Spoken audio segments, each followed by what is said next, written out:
भारतरत्न महामानव डॉक्टर बाबासाहेब आंबेडकर यांच्या जयंतीनिमित्त पानगाव येथील डॉक्टर बाबासाहेब आंबेडकर चैत्य चैत्य स्मारक पानगाव येथील ध्वजारोहण रेणा कारखाना संचालक चंद्रचूड चव्हाण यांच्या हस्ते करण्यात आले।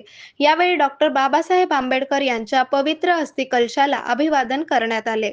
या प्रसंगी उपस्थित पानगावचे माजी उपसरपंच, रेणापूर बाजार समितीचे संचालक शिवाजी आचार्य, चैत्य स्मारक ट्रस्टचे अध्यक्ष VK आचार्य, मुरलीधर डोने, विवेक चव्हाण, उत्तरेश्वर हलकुडे, सिद्धेश्वर गालफाडे, अभिजित चव्हाण, निवृत्ती आचार्य, सुहास कांबळे, जयदीप आचार्य, आनंद कांबळे, महादेव कांबळे, शुभम कांबळे आदींसह गावातील सर्व समाज बांधव मोठ्या संख्येने उपस्थित होते।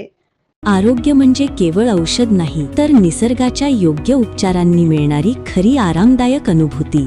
सोलापूरमध्ये निसर्गोपचाराचं विश्वासाचं नाव लिमये निसर्गोपचार केंद्र। इथे उपलब्ध आहेत विना औषध उपचार पद्धती, ॲक्युप्रेशर, ॲक्युपंक्चर, कपिंग आणि मसाज थेरपी। सर्व प्रकारच्या आजारांवर निसर्गाच्या माध्यमातून